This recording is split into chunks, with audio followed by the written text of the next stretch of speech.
Welcome to the deep dive. We're here to help you navigate through those dense stacks of information, articles, research, maybe even your own notes. Our mission is really to pull out the most important nuggets, give you that shortcut to feeling truly well informed without getting bogged down. Today, we're diving deep into Calcarea phosphorica, phosphate of lime. We're looking specifically at how it's presented in William Boericke's classic homeopathic materia medica. And this isn't just about one remedy, is it? It's more about understanding how a text like Boericke's takes all these detailed observations and distills them into a coherent picture, highlighting the real characteristic features of what he calls an important tissue remedy. Exactly. And materia medica texts, particularly Boericke's, are just packed with these really specific details, these patterns. They're built to help practitioners and really anyone studying them match a person's unique symptom set to the right remedy. So today we want to help you connect those dots, maybe dots that seem disconnected at first glance, and really appreciate the nuances, the whole picture that this particular substance, Calcarea phosphorica, paints. It's almost like uncovering a specific constitutional blueprint. Okay, so let's unpack this then. Boericke calls Calcarea phosphorica one of the most important tissue remedies. What's the first thing that jumps out? How does it differ, say, from its well-known cousin, Calcarea carb? That's a great starting point because, those distinctions are crucial. Boericke immediately points to its core uses. It's especially noted for, and I'm quoting here slightly, tardy dentition and troubles incident to that period. So basically, slow tooth development and all the problems that can come along with that stage. Right, that growth phase. Exactly. And also for bone diseases, very specifically non-union of fractured bones. When a break just won't mend properly. And then there are the anemias, especially anemias that pop up after acute diseases and chronic wasting diseases. There's a classic picture he paints. Anemic children who are peevish, flabby, have cold extremities and feeble digestion. Wow, that's quite specific. It is. It gives you a real sense of this kind of underlying weakness and developmental lag. And here's something else key. It's special affinity where bones form sutures or symphyses. Sutures and symphyses, so like the skull plates or the pelvic joints, places where bones meet. Precisely. Those junctions seem particularly relevant for this remedy. You also often see characteristic sensations like numbness and crawling.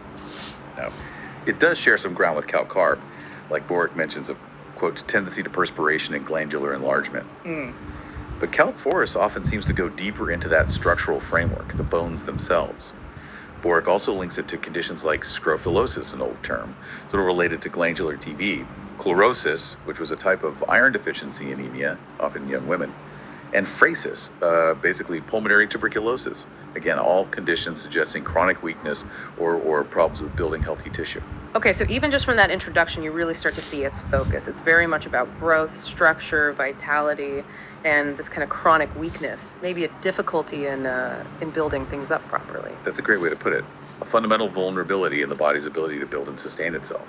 Now, this is where it gets really fascinating for me. Boericke goes through system by system, detailing symptoms. Let's dig into some of the most striking ones, because they really paint a vivid picture, don't they? They absolutely do. Okay, starting with the mind.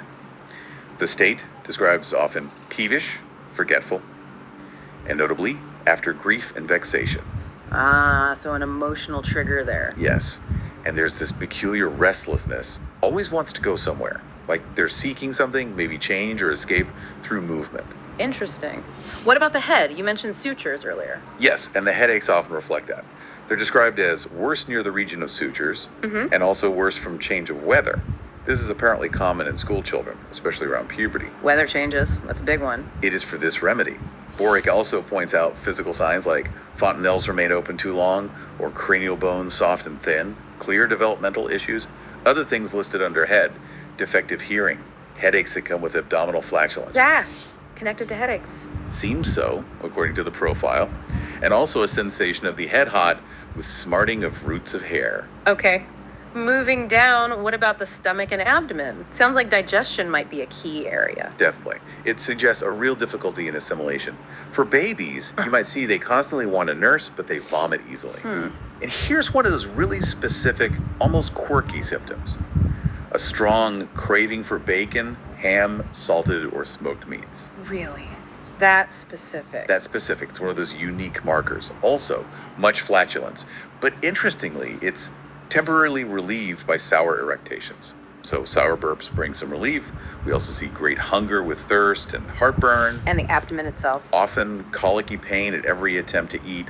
The abdomen might look sunken and flabby, and there could be colic, soreness, and burning around navel. Sounds uncomfortable, and again, weak, sort of lacking tone. Exactly. And that theme continues with the stool. Diarrhea is often linked to juicy fruits or cider, or comes on during dentition. Ah, the teething link again. Yes, keeps coming back. The diarrhea itself is described pretty graphically. Green, slimy, hot, sputtering, undigested, with fetid flatus, also mentioned, bleeding after hard stool.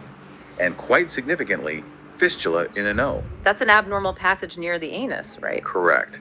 And Boericke notes it can alternate with chest symptoms. Wow, alternating fistula and chest symptoms. That really shows how systemic this remedy picture is. It really does. It suggests deep connections across different body systems. It's quite striking how many of these symptoms seem to circle around, well, things not quite developing right or a struggle to really thrive. And as you said, this single remedy profile connects these specific cravings, these particular pains. It really underlines how closely the physical and emotional states are intertwined. Boericke captures that full spectrum. Spot on. And it continues as we look at other systems. The reach is quite widespread. Under eyes, for example, diffused opacity in cornea following abscess. For the mouth, swollen tonsils cannot open mouth without pain. Teething issues again. Teeth develop slowly, rapid decay of teeth. And also adenoid growths. Adenoids too, so lymphatic issues as well. Seems likely. Moving to urine, it can be increased with sensation of weakness, and there's specific pain in region of kidneys when lifting or blowing the nose. That's oddly specific, like a strain triggers kidney area pain. Exactly. Now, the female system section is quite detailed. For girls, menses too early, excessive and bright. Or, if they're late, the blood is dark, sometimes first bright, then dark, with violent backache. Very particular descriptions. Definitely. During lactation, Boericke mentions possible sexual excitement using the old term nymphomania, linked with uterine aching, pressing, or weakness. Also, problems after prolonged nursing, suggesting depletion. The leukorrhea or discharge is described as like white of egg, typically worse in the morning. And here's another interesting one. The nursing child refuses breast because milk tastes salty. The milk tastes salty. Wow. Yeah.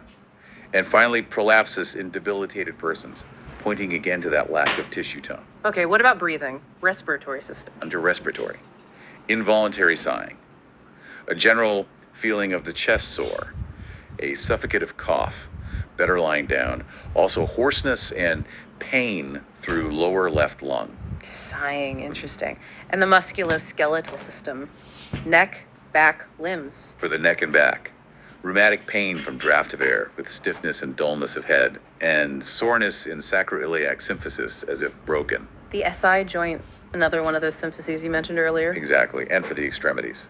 Stiffness and pain with cold, numb feeling, and critically, worse any change of weather. There's that weather sensitivity again. Big time. Also crawling and coldness, and the sensation that the buttocks, back and limbs asleep, pains in joints and bones, and feeling weary when going upstairs. It really is remarkable. This remedy seems to have its signature across so many different body processes, but those core themes keep reappearing. Growth, bone health, chronic weakness, sensitivity to the environment. It's like weaving together all these threads. That's a perfect analogy.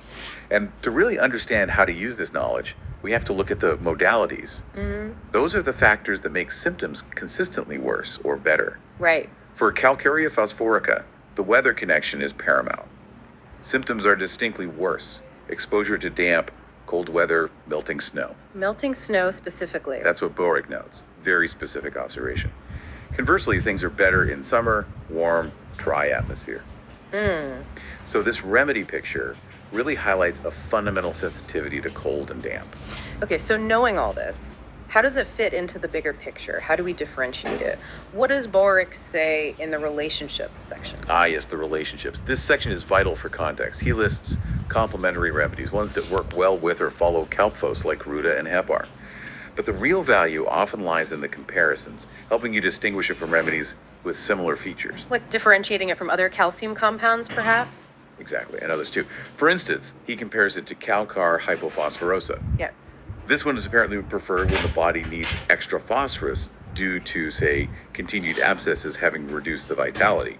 Hypophosphorosa has its own specific symptom set: loss of appetite, rapid debility, night sweats, acne pustulosa, also pallor of skin, habitually cold extremities, and severe respiratory issues like thesis, diarrhea, and cough. It also mentions acute chest pain, angina, asthma, issues with arteries where veins stand out like whipcords, and a really interesting digestive timing.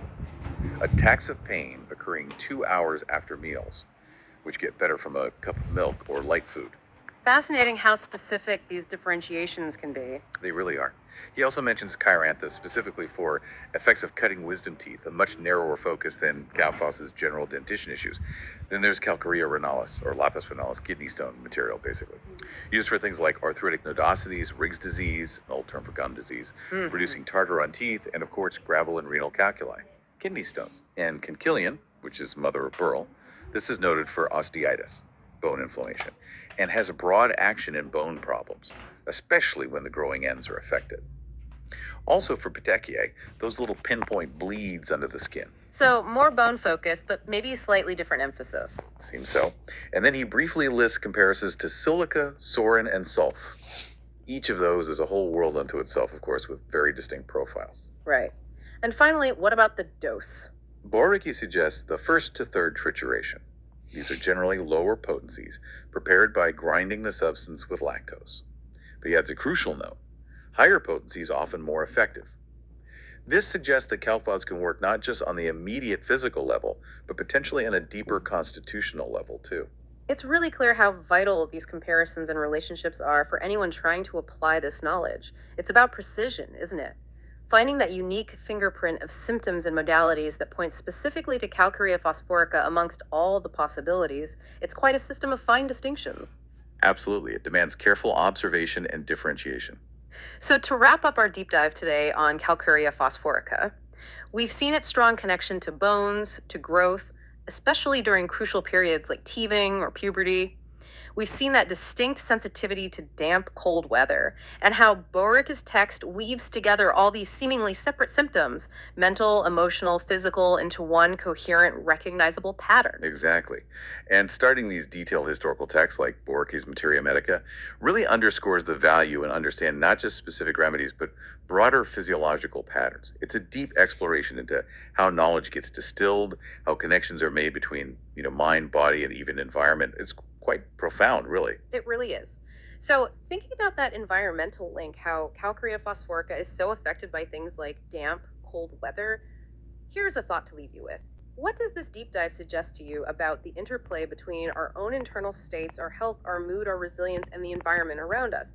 Not just weather, but maybe other external factors too, in whatever area of life you happen to be exploring right now.